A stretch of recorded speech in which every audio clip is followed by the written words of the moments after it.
There are so many ways to design, so many ways to be a designer, and so many ways to make a career out of it. Interior designer Shivani Dogra is a former journalist, short while shoe designer, and trained yoga teacher who has also built a solid interior design portfolio over the past decade. In a design landscape filled with over made up spaces, Shivani has chosen a completely different tone of work. The spaces she creates feel undesigned, like they were put together by people with a philosophical and literary standpoint. Her spaces have a soulful, simple beauty to them, filled with found objects, pieces of quality, provenance, and character. In this episode of The Way We Live, Shivani speaks of the origins of her design journey, where she gets her decorating chops, and the constant search for beauty in her work. She also has some simple, applicable tools for people trying to set their homes together on their own.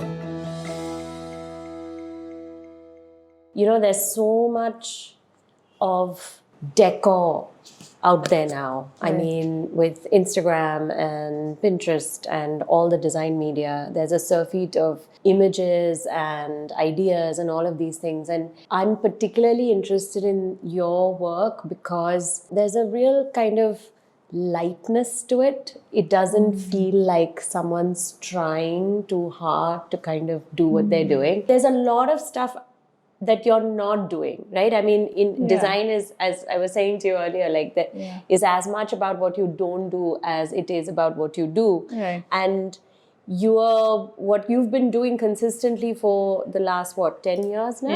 Yeah. You have a very clear standpoint.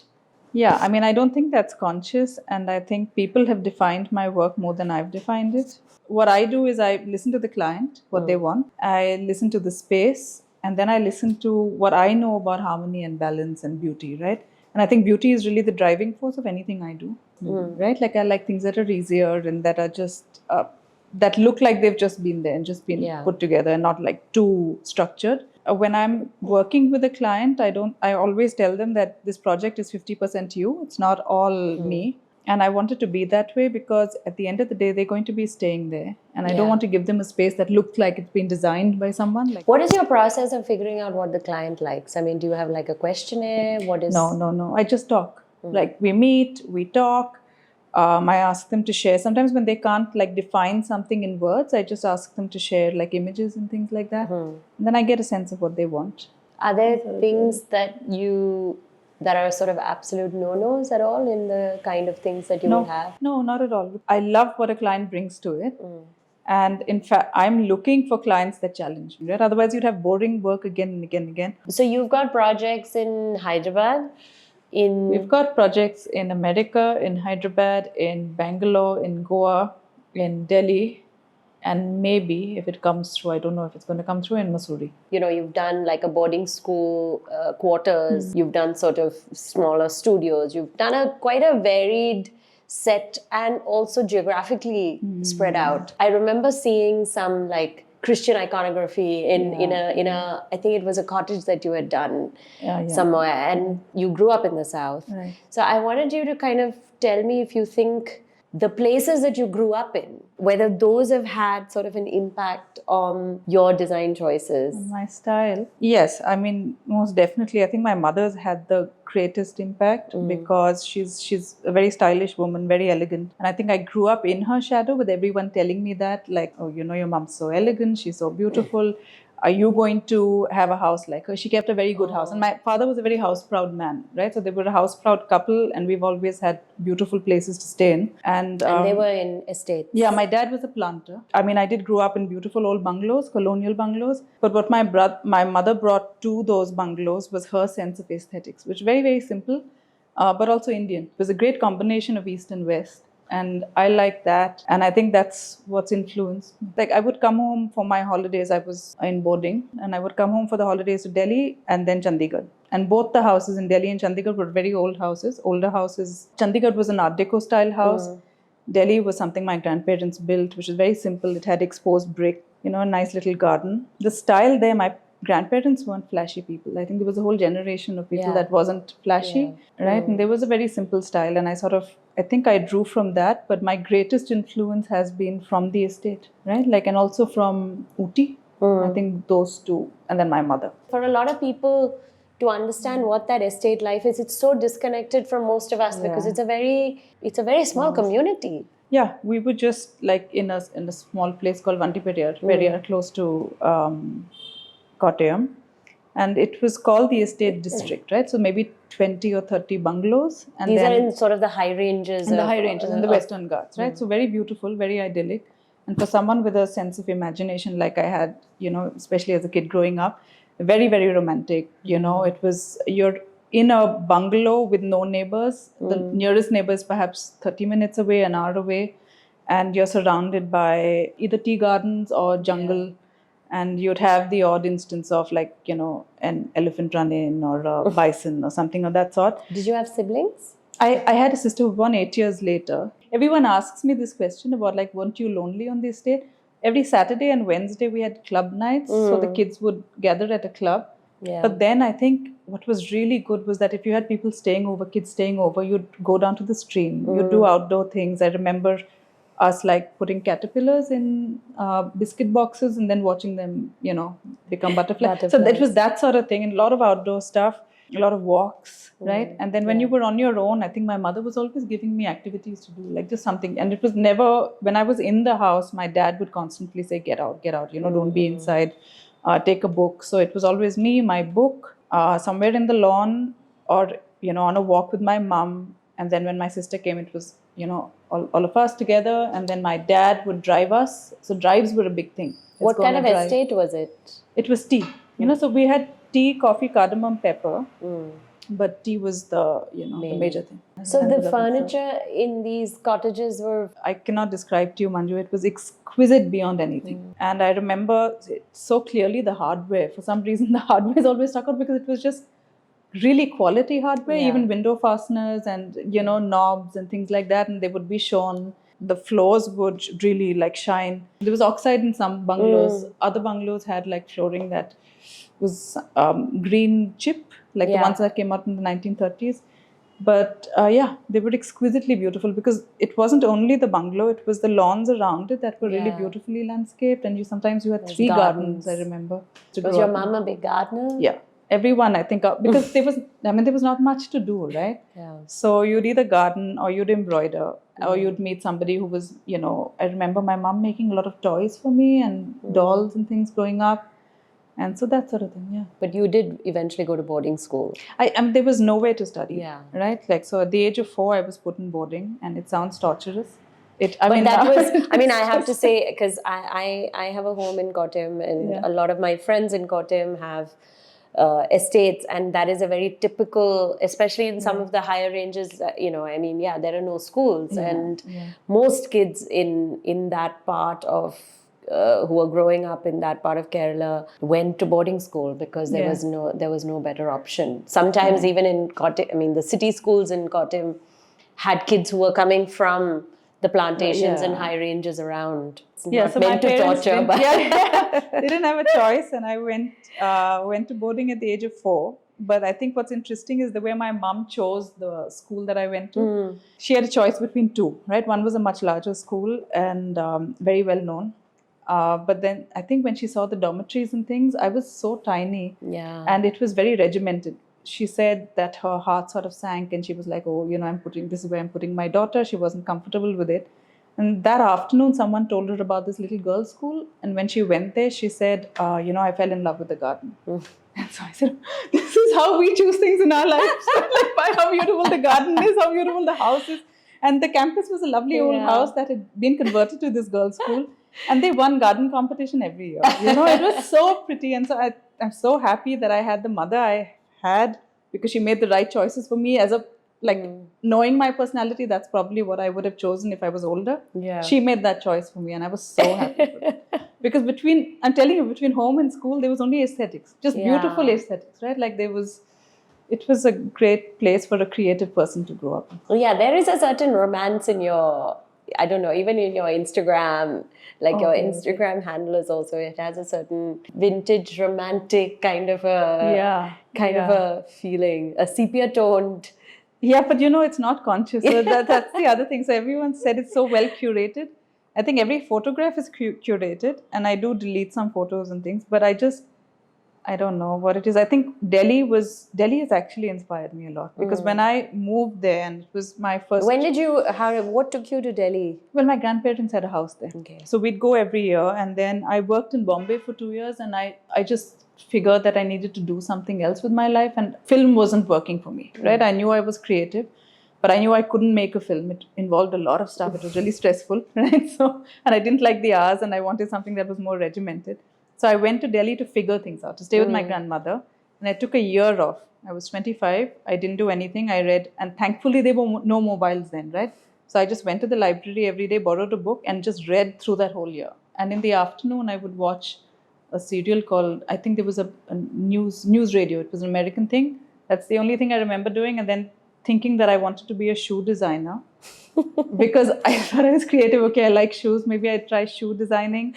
And then I actually went to a factory in Agra, tried interning with somebody for 2 weeks, really liked it. I think he was just like indulging me.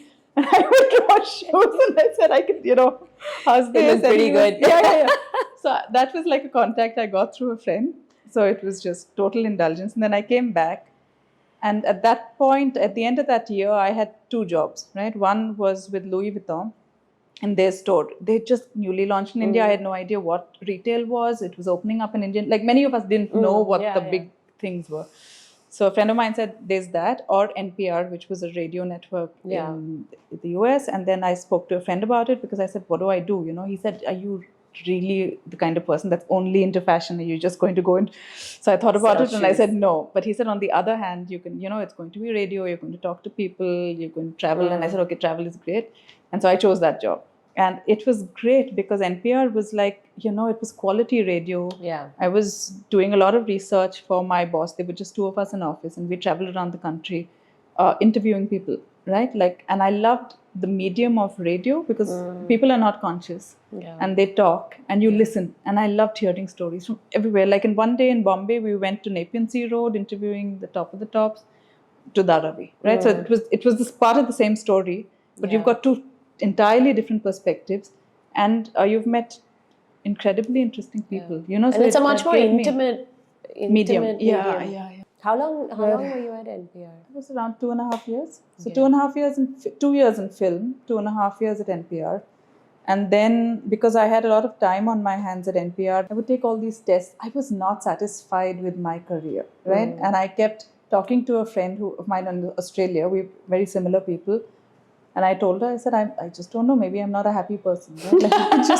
I can't. Maybe I'm just meant to be unhappy. No, but it matters so much to me to find joy in what I do. Then I saw a counselor, and everything. I did see a counselor at the end of school, but that was just, what do you want to do? And okay, you're good at English, lit, and you can't do music. Don't get into that. You get into this, okay? Mass media. So I was like, okay, this is what I have to do.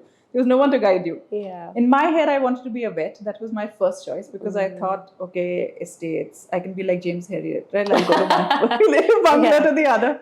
But that didn't work out because my science marks was like useless. I struggled through science till 12th standard. I struggled, right? Like I did everything. I dropped physics because I was getting like maybe single digits. My dad was most disappointed. He said, you have to do, he was actually somebody that forced me to do science. He wanted me to do microbiology. I said, I don't even know what these things are, but I'll listen to you, right? Because I don't have So I did that. I dropped physics and I took geography. It was such an odd combination. And then when I applied in college for zoology, because I wanted to be this great vet, they said, you can't, like not with this combination, right? And so I said, okay, then lit was the only thing I chose. So it was like life guided me. And then at this stage of my life at NPR, when I had time on my hands and I was totally frustrated as to not doing something with my life, right? It was like, I feel I have some talent. I didn't know it was interiors, but I have to do something creative. And the shoe thing didn't work out. And so when every test I did showed me that I had an interest in the restoration and the preservation of older buildings. And I knew this. I mean, I've known it for really long. I just didn't have that degree in architecture because I was so bad at math. So everything sets you back, right? Like, and I knew people in class who were excellent at math, right? And I was like, there's no way. This guy's become an architect. I can't do that. There's no way I can compete with him. So forget about it, right? Process of elimination. Yeah. So I left that. I tried this. So, anyways, that was a bit of a setback. But then I went back through like childhood, because some of these tests ask you to think of what you would do, what do you notice yourself doing as a child most? And for me, it was always in my head fixing things in school that were not all put together, like a window pane that was broken, or maybe hardware that had been changed to cheaper hardware. But in my head, I said, oh, I would do this, and then I would do the garden this way. And then I remember this really clearly. Like, we used to walk down from school to church, and on the left side was this really dilapidated old colonial building. I think it was just left to ruin. But every time I walked down, I would imagine exactly what I would do to restore it and what room each would be, and then how it had been lived in the past. But this was something that I was just imagining. And then I looked at my yearbook and they asked me what I wanted to do. And I said, I want to restore older houses. The thing is, it was always there. It was just, I didn't know how, and there was no one to guide me as to how to do it. So in a way, it was yeah. a process of kind of finding yourself back to the things that Yeah, but I'm so enjoyed glad I'd studied literature and film and then went to radio, because it's given me like a broader perspective of life and more interesting, right? Like now, I don't know if I would have fared well if I had studied only interior design. I would have burst if my creativity hadn't found a source. I didn't know business, right? That was something I didn't know. It's just like, okay, I love decorating houses and I like older buildings. So maybe I do interiors for older buildings. So that was my whole thing. But I didn't know where to start. And then, but you had a very straightforward way of finding business, which you've told me about. Yeah. While I worked at NPR, I had this, I had rented my aunt's servants' quarters, right, at the end of her large house. And my parents stayed like 4 streets down. So it was a comfortable arrangement. Every time I wanted to wash my stuff and things, I just took it home. I was paying like a pittance for that, and her daughter had used that studio as her art studio. Her daughter was an artist. And so I did that studio up. I sort of decorated it on a budget. I had very little money. And I had someone come over who was a photographer. This was really serendipitous. She came over. She was shooting me for I remember, I was a cyclist then.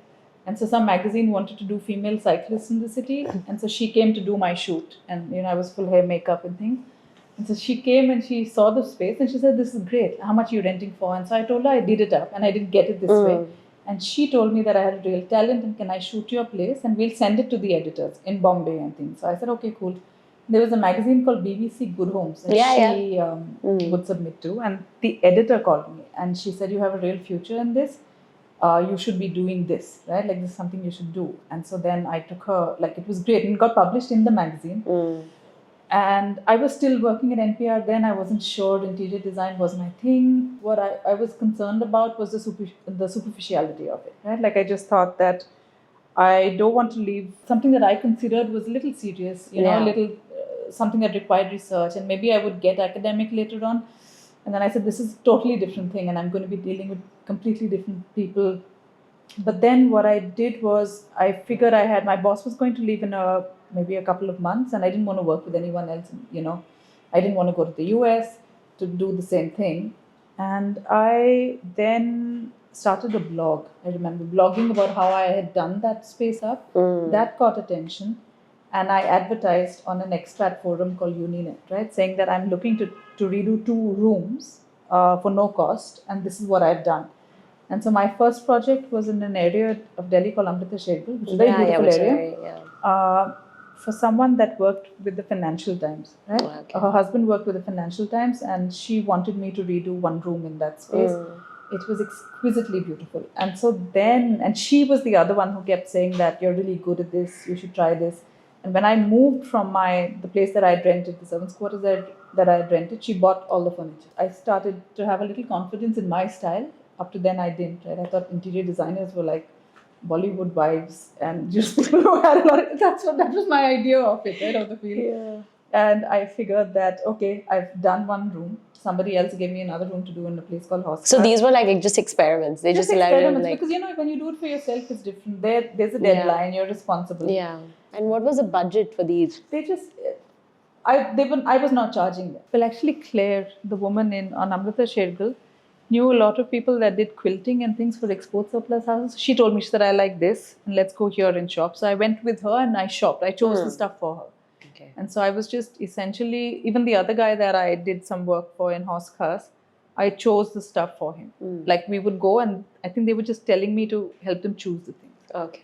Yeah, which was a lot for, I think, a 27-year-old, 28-year-old at that point, because I was just like, wow, they trust me with this stuff, like with the taste. Because I thought they had great taste. He was a designer, this guy. And Claire was like, her house was great. And then soon after, through a whole series of serendipity, I found my first projects in Arunachal.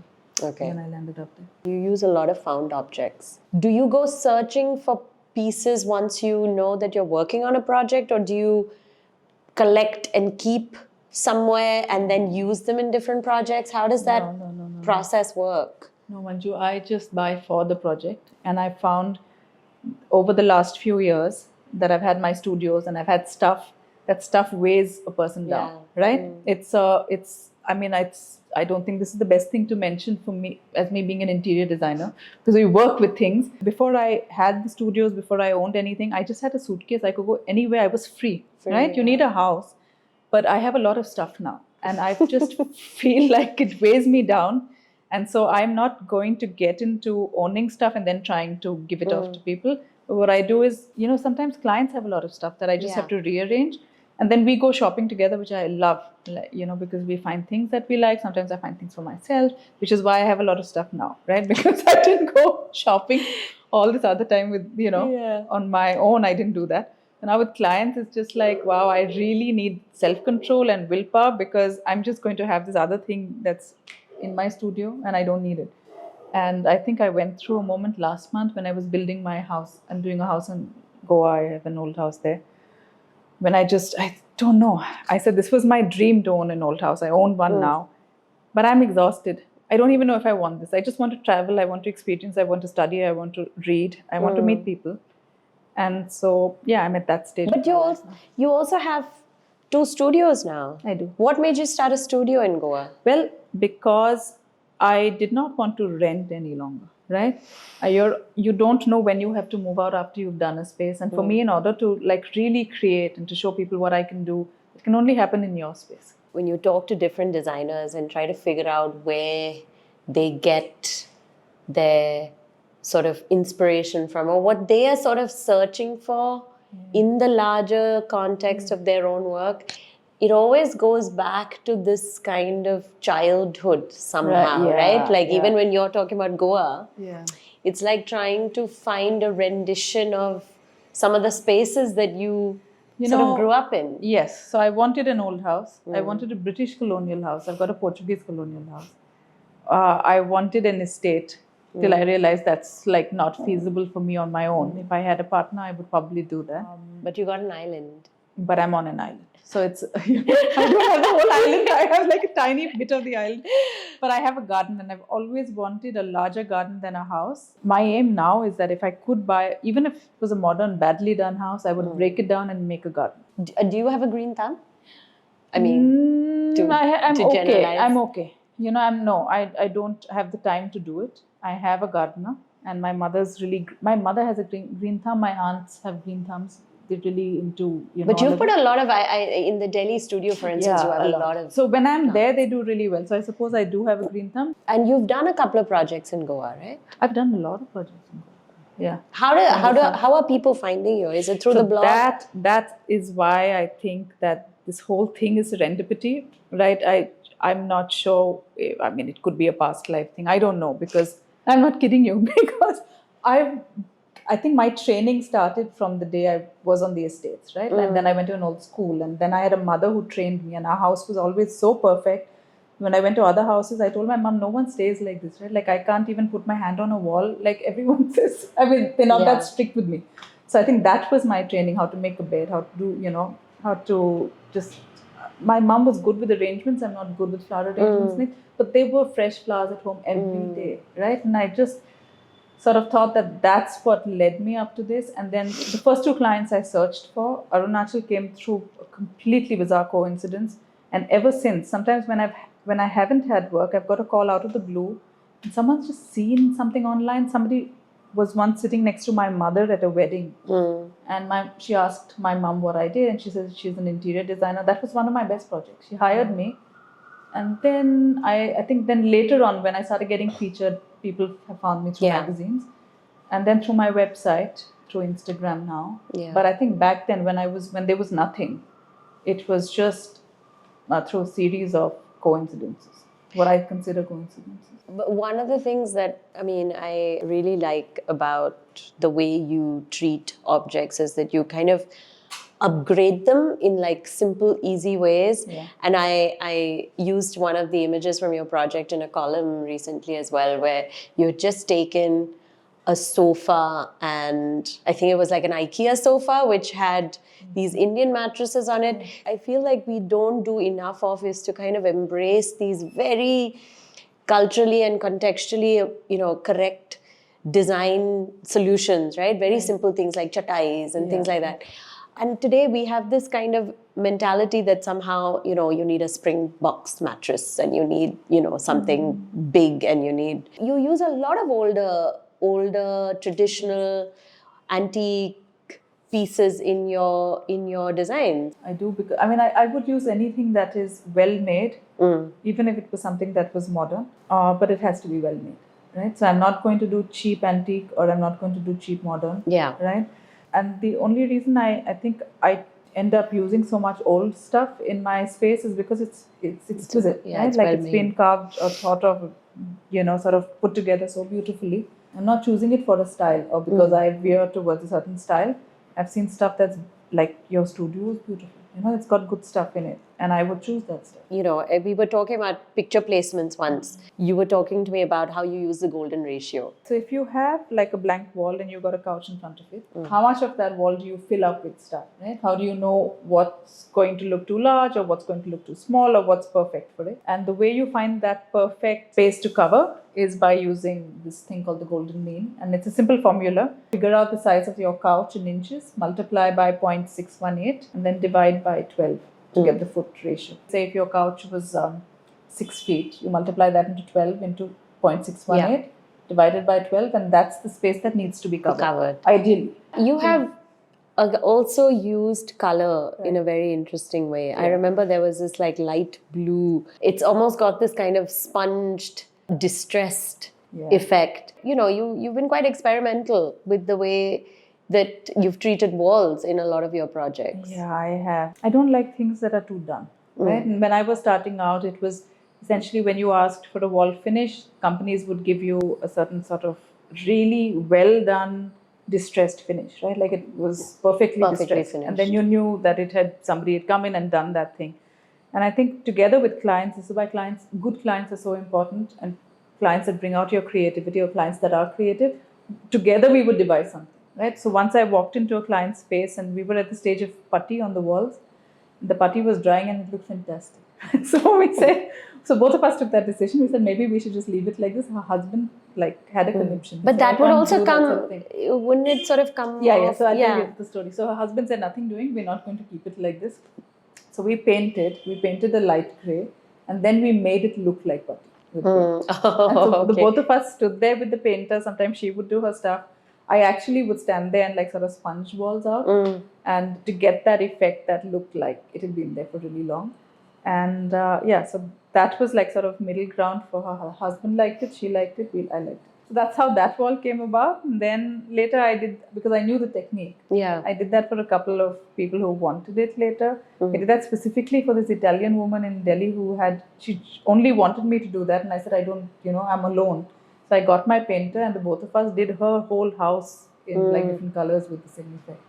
So say you have you are doing a project in Goa. Where are you buying your furniture from? Are you buying it from Goa itself, or are you bringing things in? No, so a lot of it is sourced from Goa, and then we make stuff. We have a little workshop where we make some things, not anything too elaborate, but then we do that, and some of it is the client stuff, some of it is from Gujarat. So we source stuff from all around as well.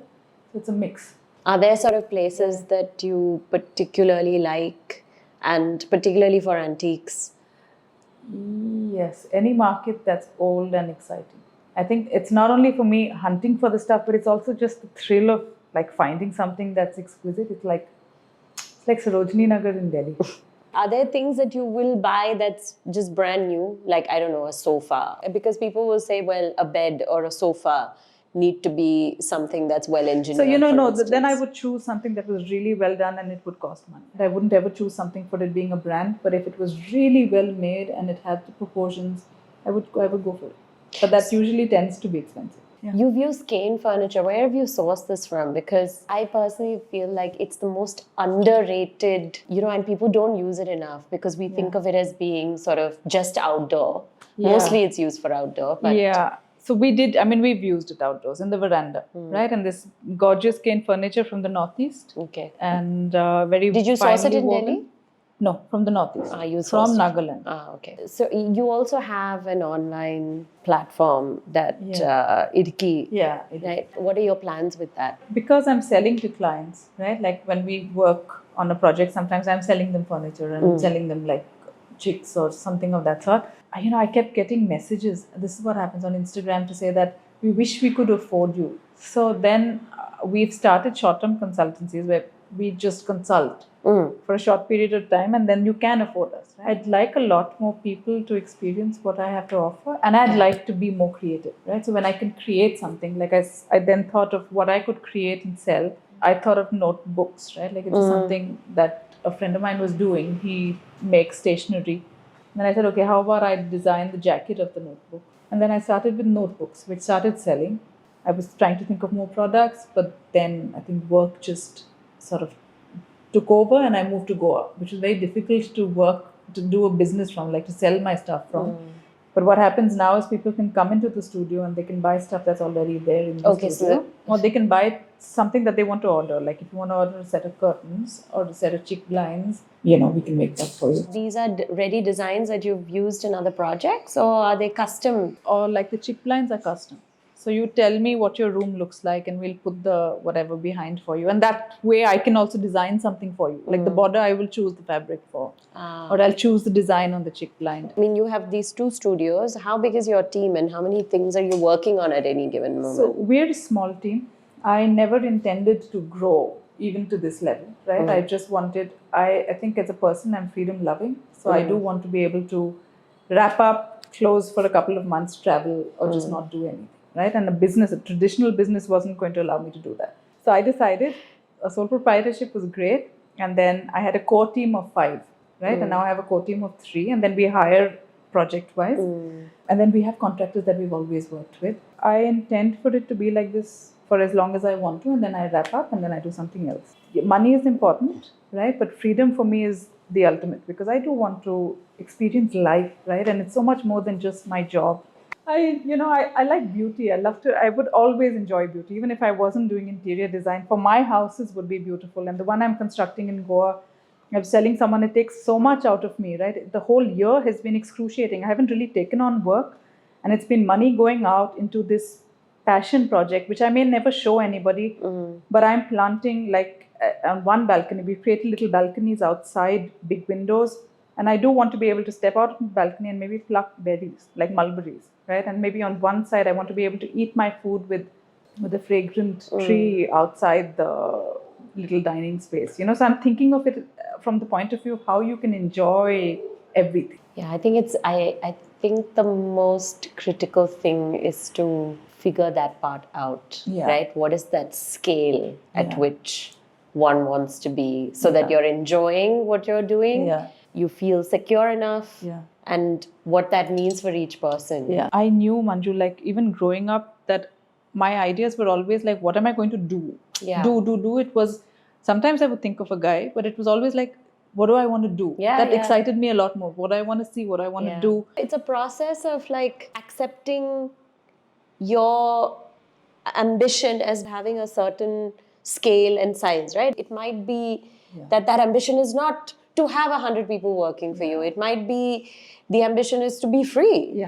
But to be able to know yourself enough to articulate that clearly enough before it's too, which I think is very interesting. Self-awareness is key. Once you know that, it's total freedom. You know that no amount of pressure, from external pressure or someone else telling you that this is what you're meant to do or the media telling you what you're meant to do is going to influence you. Because you figured for yourself what is going to make you happy, right?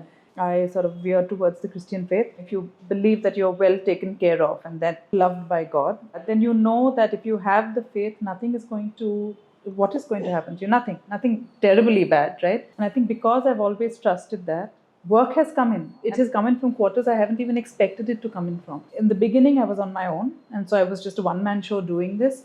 Then when I started hiring and projects got bigger, I got into partnership, but I felt sick. I felt physically sick. My partner was very business-minded and was great, and I thought that's what I needed.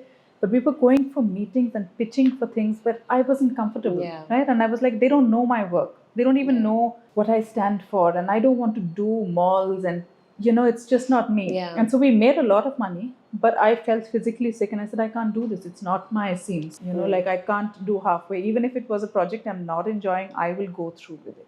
If it's a book I'm not enjoying, I will just go through till I finish, right? Like at least I've done it.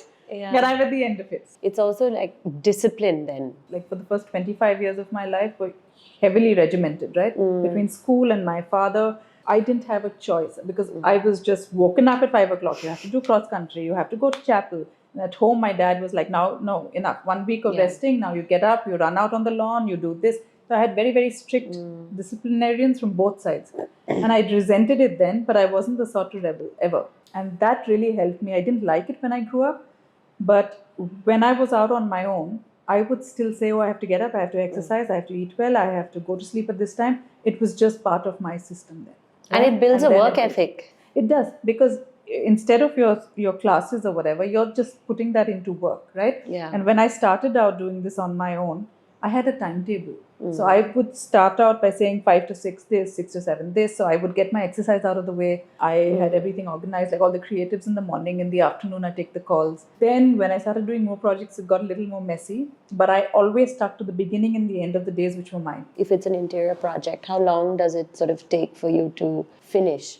I mean, especially because you are working with found objects and sourcing. If I was left to my own, and I have been on certain projects 2 months, I'm not kidding you, I can do the whole thing. You put me under pressure, there's no other project, I can finish in 2 months for you. When there's a client involved, it takes anywhere between 6 months, and now we're on a project for 2.5 years. But the client's not in the country, a large house, large apartment, but we're making everything. So we're weaving curtains and bedspreads and all to her taste. So that's an intensive project, but I like doing it because it's turning out so well. Right? Like it's so layered. It's like she's been living there for so long. She's getting things from the US. She went to Mexico, got some stuff from there. I have found weavers for her. We found like a person that sources beautiful textile, African textile and things. So that house is coming together well. I do enjoy the process of design. And I think once we get beyond the point of civil work and all the mess, I really shine. Because up to then, I'm grumpy and grouchy like I am for my studio here in Goa. But once I start seeing things come together, I get into my mode, and then I'm not doing this. This is not a job for me. It's never been a job, right? It's always been something that is an expression of my soul. How do you relate your ideas to the client? That depends from client to client. And some clients can't see it, right? Like I talk clients through it. Some clients trust you and they will just come shopping with you, and I tell them that this will go there, and they're okay with an organic process. With others who want to see the space, we do a 3D. But the one thing I've realized, we've tried it 3 times, and ultimately it's always a conversation, and it's us shopping and us putting things together, and that looks better than anything. The 3D doesn't look anything like the house we've finally given them, right? So we do furniture placements on CAD, which is really important to see how much space you've got. But to be able to imagine the space and to imagine every single artifact in space, impossible. And I like working in this organic manner. Sometimes we do have deadlines, and then I don't take on other projects. So that project tends to get more expensive in terms of the fee that we charge. So how do you do these short consultancies? Do people just write you an email and then you get on a call with them? It's really casual, no drawings, right? Except a floor plan. We give everyone a design document on which we just specify what they want. My colleagues deal with it. I just do the creatives, and it's done in 3 months. They send us videos, they send us the measurements. So you do everything, and we're just telling you what you have to do. So and you're telling them where to buy things from and what to buy? Yeah. Or if you want stuff from us, we can give you stuff. We can, make that. And you have this interesting way that you've worked out about charging, which is charging by the hour, which is unusual. We used to charge by the hour based on this book I read, which was an American book. Yeah. And so I said, that makes more sense to me. Initially, she's like really blunt in that book. She just says, if you can't figure the business out now, no matter how passionate you are, you're going to be washed out. What is the name of the book again? It's just, I think, How to Budget for Interior Design. As prosaic as that, right? As simple as that, but then she gives you the charts. I started a contract after that. I went to a lawyer, got a contract done. That has saved me from so many projects that could have gone completely. Wow. And then now, as I've grown in the profession, I just slap on a fee based on the scope. That's what I do now. What is your favorite project? The project I really enjoyed doing last year was a Latin's bungalow, which turned out really well because it was simple. The client had simple taste. They didn't want anything flashy or over the top. And I felt that sort of architecture with the stuff I put in and with her taste went beautifully. How big are those bungalows, especially if they're sort of occupied by government officials? Are they very big? They're large. I can't remember the square footage. The lawns are much larger than the actual bungalow. But I think that's the beauty of it, because when you're sort of in a living room, all you see is this expansive green, and it's so well proportioned that you don't feel like it's too large. The ceilings are high, but you don't feel the ceilings are high and you're tiny and inconsequential in this huge sort of whatever. It feels cozy at the same time. It's beautifully elegant, and I really, really wanted to do that. I felt like my style went with that. Yeah. And the moment I got it, it was a nerve-wracking project, but I just feel like, I performed to my ultimate. And what makes a project your favorite project? I mean, is it the client? It's the client, it's the architecture. If I'm in a good place like Arunachal or Valparai or something like that, even better. Like, I love traveling. I love being in like some, in an adventure of sorts. So Meghalaya or Valparai, when there was no Instagram and I was in this big bungalow on my own doing it up. So all of that stuff like really gets me. It's lovely. It's part of the whole experience, right? Like I think what makes a project really good is the client, right? If they're creative, if they give you enough space. And sometimes even if they don't, if they have great taste, I'm great to go with it. What are your plans for the rest of this year, other than finishing Goa? Well, actually, that's the biggest plan for this year, is to finish my Goa studio and just sort of get it up and running, because I've put aside a lot over the last 2 years because of work and sort of finishing my studios. I want to travel, and I want to do long travel and leisurely travel just to absorb things, like absorb cultures and things. I think that's my plan. Well, thank you so much, Shivani. I hope you maintain your practice at the scale that you want. Here's hoping that you manifest the garden of your dreams. Yeah. Thank you so much, Thanks Shivani. so much, Manju. Thank you. Nice speaking with you.